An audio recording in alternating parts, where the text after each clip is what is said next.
আসসালামু আলাইকুম, স্বাগত আছে আমার ইউটিউব চ্যানেলে। আমি খালেদ হোসেন। আমরা আজকে কথা বলবো বাংলাদেশের অর্থনীতি নিয়ে। বাংলাদেশ বিষয়াবলী এবং বিসিএস সিলেবাসের বাংলাদেশ বিষয়াবলী একটা পার্ট অর্থনীতি, এবং আমাদের অ্যাডমিশন টেস্টে বাংলাদেশের বিসিএস থেকে শুরু করে যতগুলো সাধারণ জ্ঞানের পরীক্ষা আছে সবগুলো পরীক্ষায় এই বাংলাদেশের অর্থনীতি থেকে প্রশ্ন হয়ে থাকে। আমরা এই অর্থনীতির ক্লাসটাকে আমি 3 ভাগে ভাগ করেছি। 3 ভাগে আমি আজকে বাংলাদেশের অর্থনীতির প্রথম পার্টটা নিব। সেকেন্ড পার্ট হচ্ছে আমার পরের ভিডিওতে আসবে, সেটাতে বাংলাদেশের অর্থনৈতিক সমীক্ষা থাকবে 2024-এর, এবং থার্ড ভাগে বাংলাদেশের যে প্রধান উপদেষ্টা এবং গ্রামীণ অর্থনীতি, গ্রামীণ ব্যাংক ডক্টর মোহাম্মদ ইউনূস নিয়ে, এই বিষয় নিয়ে আমরা 3টা ভাগে আমাদের এই ক্লাসগুলো আমরা উপস্থাপন করব। যারা আমার অডিয়েন্স আছেন তারা লাইক কমেন্ট শেয়ার করে পাশে থাকবেন, আর যারা আমার নতুন অডিয়েন্স আছে তারা অবশ্যই সাবস্ক্রাইব করে পরের ক্লাসগুলো যাতে আপনাদের হাতে পৌঁছায় তার জন্য সাবস্ক্রাইব করে রাখবেন। তাহলে আমরা সরাসরি ক্লাসে যাই। প্রথমত আমি হেডলাইন দিয়েছি বাংলাদেশের অর্থব্যবস্থা। হ্যাঁ, বাংলাদেশের অর্থব্যবস্থা আসলে কোন ধরনের অর্থব্যবস্থা? বাংলাদেশের অর্থব্যবস্থার ধরনটা হচ্ছে কি মিশ্র অর্থব্যবস্থা। মিশ্র অর্থব্যবস্থা বাংলাদেশে মানে অর্থব্যবস্থা, পৃথিবীতে যে অর্থব্যবস্থা আছে সেটা হচ্ছে কি, যেমন ধনতান্ত্রিক অর্থব্যবস্থা, সমাজতান্ত্রিক অর্থব্যবস্থা, ইসলামী অর্থব্যবস্থা, মিশ্র অর্থব্যবস্থা। তাহলে বাংলাদেশের অর্থব্যবস্থার মধ্যে ধনতন্ত্রের কিছু ফরম্যাট আছে, ইসলামী অর্থব্যবস্থার ফরম্যাট আছে, সমাজতান্ত্রিক অর্থব্যবস্থার ফরম্যাট আছে। অর্থাৎ বাংলাদেশের অর্থব্যবস্থাটা হচ্ছে কি মিশ্র অর্থব্যবস্থা। এবং এই অর্থব্যবস্থার ধারাবাহিকতায় বাংলাদেশের যে মুক্তবাজার যে অর্থনীতি, সেই অর্থনীতি চালু হয়েছে 1991 সালে। মুক্তবাজার অর্থনীতি, এটা 1971 সালে মুক্তবাজার অর্থনীতি। এটা হচ্ছে কি আমাদের সাধারণ জ্ঞানের বা অর্থব্যবস্থার বা অর্থনৈতিক প্রশ্নগুলো থেকে প্রথম যে প্রশ্নটা এসে থাকে, যে বাংলাদেশের মুক্তবাজার অর্থনীতি প্রচলন 1971 সালে। এরপরে যে বিষয়টা আসছে সেটা হচ্ছে সরকারের পঞ্চবার্ষিকী পরিকল্পনা প্রণয়ন করে কোন কমিশন? তা অ্যান্সার হচ্ছে কি পরিকল্পনা কমিশন। এই পরিকল্পনা কমিশনের মূলত বাংলাদেশের যে অর্থব্যবস্থা, উন্নয়নমূলক যে অর্থব্যবস্থা, সব কিছু এই পরিকল্পনা কমিশন অনেকগুলা অর্থনৈতিক কর্মকাণ্ড পরিচালনা করে থাকে। এই পরিকল্পনা কমিশনে উন্নয়নী পরিকল্পনা, পঞ্চবার্ষিকী পরিকল্পনার যে কাজটা করে থাকে তারা, এই পঞ্চবার্ষিকী পরিকল্পনার মূলত প্রবর্তক ছিল সাবেক সোভিয়েত ইউনিয়ন। আপনারা যারা রাশিয়া সম্পর্কে জানেন, 1991 সালে সাবেক সোভিয়েত ইউনিয়ন 15টি রাষ্ট্র ভেঙে যে সাবেক সোভিয়েত ইউনিয়ন ভেঙে যে 15টি রাষ্ট্র হয়, বর্তমানে আমরা যেটা রাশিয়া হিসাবে চিনি, সেই সাবেক সোভিয়েত ইউনিয়নেই মূলত উন্নয়নে পঞ্চবার্ষিকী পরিকল্পনার প্রবর্তন করা হয়।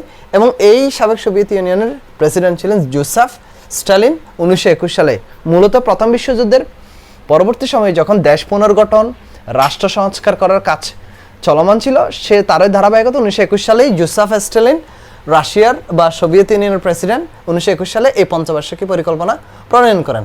মূলত এই পঞ্চবার্ষিকী পরিকল্পনা বোঝা যাচ্ছে, পঞ্চবার্ষিকী মানে 5 বছর মেয়াদী, এই মেয়াদটা হচ্ছে কি 5 বছর। এবং প্রশ্ন হচ্ছে কি পঞ্চবার্ষিকী পরিকল্পনার কাজটা কি মূলত? সেটা হচ্ছে কি একটা দেশের অর্থনীতির কিভাবে চাকাটা ঘুরবে, উন্নয়ন খাতে কেমন হবে, পরিবহন খাতে কেমন হবে, কৃষি, শিল্প, বাণিজ্য, 5 বছরের মধ্যে কোন খাতে কেমন ব্যয় হবে, কিভাবে এটা ট্যাক্সই হবে, কিভাবে অর্থনীতির চাকাটা, চালিকা শক্তিটা টার্ন করে, আমাদের যে জিডিপি, জিএনপি, যে এই বিষয়গুলো আছে সেখানে একটা বিশাল অবদান রাখবে। এটা হচ্ছে কি উন্নয়ন পঞ্চবার্ষিকী পরিকল্পনা।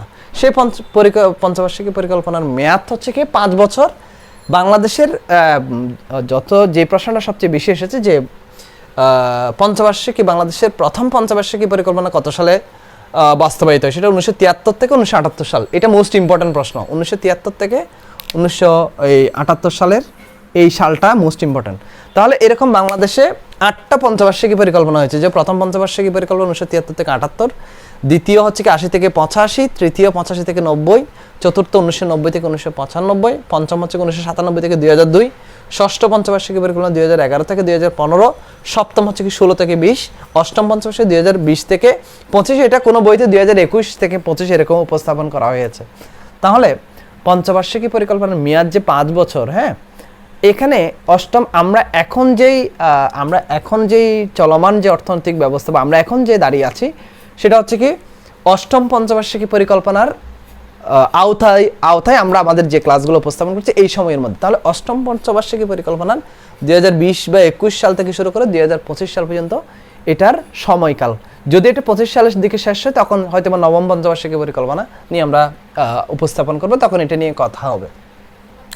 তো আমরা হচ্ছে কি এই অর্থব্যবস্থায় পঞ্চবার্ষিকী পরিকল্পনার বিষয়গুলোর সাথে সাথে আমরা আমাদের পরের ক্লাসগুলোতে অবশ্যই আমাদের যে 2024-এর যে অর্থনৈতিক সমীক্ষা আছে সেটা নিয়ে আলোচনা করব, এবং আমাদের প্রধান উপদেষ্টা গ্রামীণ ব্যাংক ওনার যে অর্থনৈতিক সিস্টেম এবং ডক্টর মোহাম্মদ ইউনূস সম্পর্কে আমরা পরের ক্লাসে জানবো। এইবার আসি আমরা এই পার্টের সেকেন্ড পার্টে। এখানে কিছু প্রশ্ন আসে যে পিআরএসপি কি, হ্যাঁ, পিআরএসপির পূর্ণরূপ কি, প্রপার্টি রিডাকশন স্ট্র্যাটেজি পেপার। আর পিআরএসপি এই প্রপার্টি যে দারিদ্র্য দূরীকরণ বা ক্ষুধা মুক্তি দারিদ্র্য দূরীকরণের জন্য বিভিন্ন পদক্ষেপ সারা ওয়ার্ল্ড পৃথিবীব্যাপী নেওয়া হয়। তো বাংলাদেশে এখানে যেটা নেওয়া হয়েছে যে প্রপার্টি রিডাকশন স্ট্র্যাটেজি পেপারস, সেটার ক্ষেত্রে দুইটা, একটা হচ্ছে পেপার 1 আর একটা হচ্ছে পেপার 2। যে প্রপার্টি রিডাকশন স্ট্র্যাটেজি পেপারস 1 এটা বাস্তবায়িত হয় 2005 থেকে 2008 সালে, আর পিআরএসপি 2 চালু হয় 2010 থেকে 2012 সালে। এই দুইটা ঘটনা, এইগুলার পিআরএসপির মূল উদ্দেশ্য হচ্ছে কি দারিদ্র্য হ্রাসকরণ দূরীকরণ করে, বেকারত্ব হ্রাস করে, কর্মসংস্থান সৃষ্টি করে, সামাজিক নিরাপত্তা বৃদ্ধি করার এবং উন্নয়নের মূল চালিকা শক্তি হিসাবে এই পরিকল্পনাগুলো বাস্তবায়ন করা হয়। পিআরএসপির পর আর দুইটা ঘটনা নেওয়া হয়, যে একটা প্রেক্ষিত পরিকল্পনা 2010 থেকে 2021 আর দ্বিতীয় প্রেক্ষিত পরিকল্পনা 2021 থেকে 2041। এখন প্রেক্ষিত পরিকল্পনা জিনিসটা কি? যখন পিআরএসপি নেওয়া হয়, প্রপার্টি রিডাকশন স্ট্র্যাটেজি পেপারস, এই পিআরএসপিটা এখানে দেখা যায় 2005 সাল থেকে 8 সাল।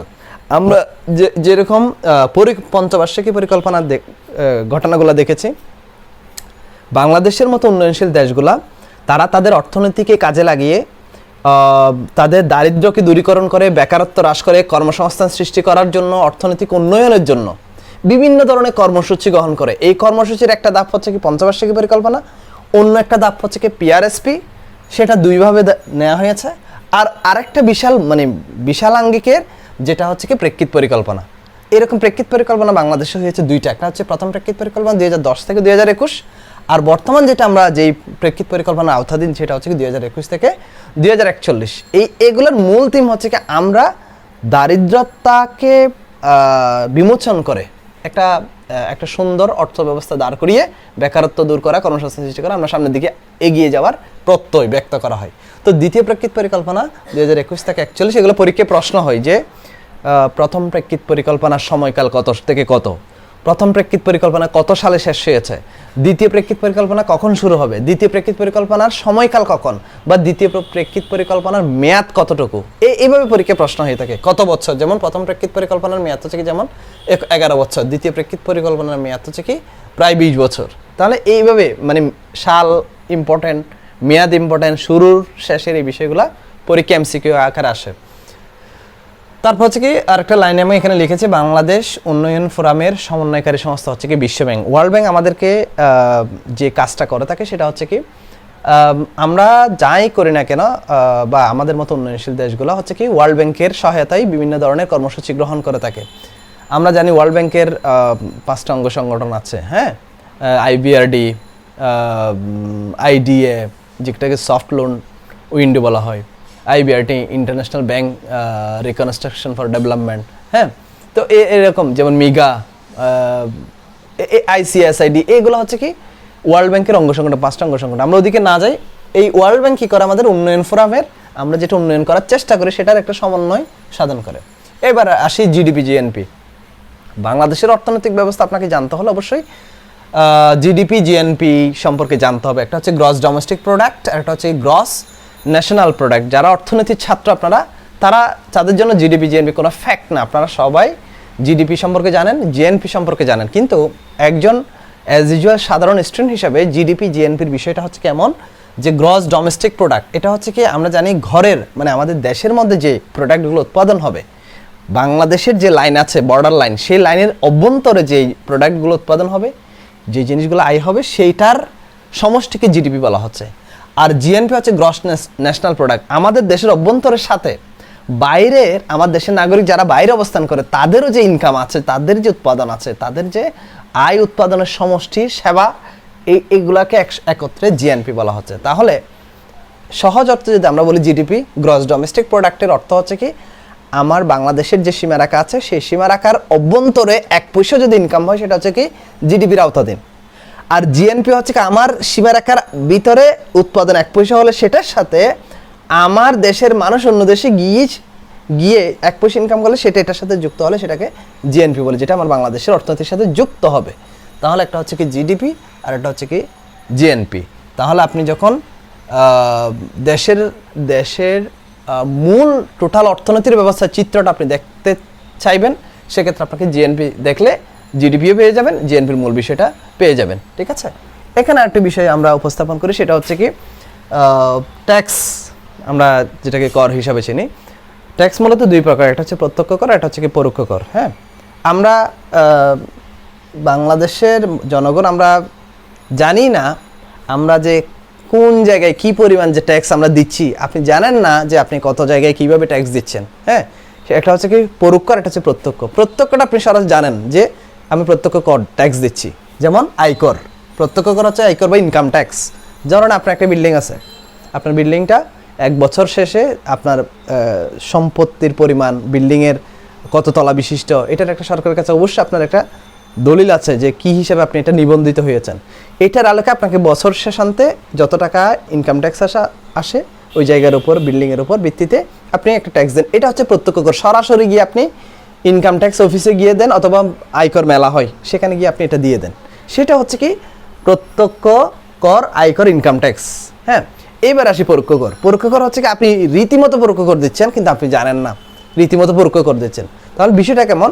পরোক্ষ কর হচ্ছে কি, ধরুন আপনি একটা 2 টাকার চকলেট কিনে খেলেন কোনো একটা দোকানে গিয়ে, ওই 2 টাকার চকলেটের মধ্যে দেখলেন, আপনি জানেন না ওই 2 টাকার চকলেট যেই কোম্পানি উৎপাদন করে সে তো আর একটা চকলেট উৎপাদন করে না, সে তো হাজার হাজার পিস চকলেট উৎপাদন করে। সেই চকলেট উৎপাদন করার সময় সরকারকে ধরেন 2% তাকে ট্যাক্স দিতে হয়েছে। ধরেন 1 লক্ষ পিস সে ধরেন চকলেট উৎপাদন করলো 1 লক্ষ টাকার, সরকার বললো কি তাকে 2% ওই টাকার উপর, মানে 2000 টাকা তাকে ট্যাক্স দিতে হবে। তার মানে আপনার যে এক পিস যে আপনি চকলেট কিনলেন, সেই চকলেটও কিন্তু আপনার 5 পয়সা বা 7 পয়সা আপনাকে কি দিতে হয়েছে, একটা কর দিতে হয়েছে। এটা একটা পরোক্ষ কর, আপনি জানেন না কিন্তু আপনি দিয়েছেন, কারণ আপনি 2 টাকা দিয়ে কিনে নিয়েছেন। ওই 2 টাকার মধ্যেই পরোক্ষ করটা কি ইনভলভ আছে। ঠিক একই রকম আপনি যখন একটা ধরেন সাবান কিনেছেন 80 টাকা দিয়ে একটা, বা 70 টাকা 50 টাকা দিয়ে একটা সাবান কিনেছেন, ওই সাবানের মধ্যে একটা ট্যাক্স ইনক্লুড করা থাকে। ঠিক আছে, তাহলে সাবান কিনেছেন 70 টাকার, ওখানে 3 টাকা হচ্ছে কি আপনাকে ট্যাক্স দিতে হয়েছে। মানে এইটা হচ্ছে কি আপনার পরোক্ষ কর, যেটাকে আমরা মূল্য সংযোজন কর হিসাবে চিনি, যেটাকে ভ্যাট বলা হয়, ভ্যালিউ অ্যাডেড ট্যাক্স। এই ভ্যালু অ্যাডেড ট্যাক্স পরীক্ষা আসে যে ভ্যাটের পূর্ণরূপ কি, ভ্যালু অ্যাডেড ট্যাক্স, সেটার বাংলা কি, মূল্য সংযোজন কর, সেটাকে কি বলা হয়, পরোক্ষ কর। তাহলে প্রতিনিয়ত হরহামেশা আমি আপনি সবাই আমরা পরোক্ষ কর দিই। আপনার টাকা থাকুক না থাকুক, আপনি 1 টাকা জিনিস কিনলেও পরোক্ষ কর দেবেন, 1 কোটি টাকার জিনিস করলে আপনাকে পরোক্ষ কর দিতে হবে, আপনি জানেন বা না জানেন। কিন্তু প্রত্যক্ষ কর আপনি সরাসরি দিচ্ছেন, বাড়ি ভাড়া, জমির বিল, হ্যাঁ, এই বিষয়গুলো আপনি ট্যাক্সগুলো দিচ্ছেন। তারপর হচ্ছে কি এই ভ্যালু অ্যাডেড ট্যাক্সের জায়গায় যখন আমরা দেখব, সেটা হচ্ছে কি ভ্যালু অ্যাডেড ট্যাক্সটা চালু হয় কত সালে? 1991 সালে 1 জুলাই বা 1 জুলাই ভ্যালু অ্যাডেড ট্যাক্সটা চালু হয়। তাহলে আশা করি আমার অর্থনীতির ক্লাসের অর্থনীতি বাংলাদেশের অর্থব্যবস্থার আমি 3টা ক্লাসের মধ্যে আমি প্রথম পার্টটা শেষ করেছি। আগামী 1-2 দিন 3 দিনের মধ্যে ইনশাল্লাহ আরও 2টা ক্লাস ইনশাল্লাহ আপনাদের সামনে উপস্থাপন করব আমি। তো আজকে আর কথা না বাড়াই, আমরা এখানে শেষ করি ইনশাল্লাহ। পরের ক্লাস আমাদের বাংলাদেশের অর্থনৈতিক সমীক্ষা 2024 এবং আমাদের প্রধান উপদেষ্টা ডক্টর মোহাম্মদ ইউনূস সম্পর্কে আমরা স্টেপ বাই স্টেপ ক্লাস নিয়ে আপনাদের সামনে আসবো। সেই পর্যন্ত সবাই ভালো থাকবেন, সুস্থ থাকবেন। আল্লাহ হাফেজ, আসসালামু আলাইকুম।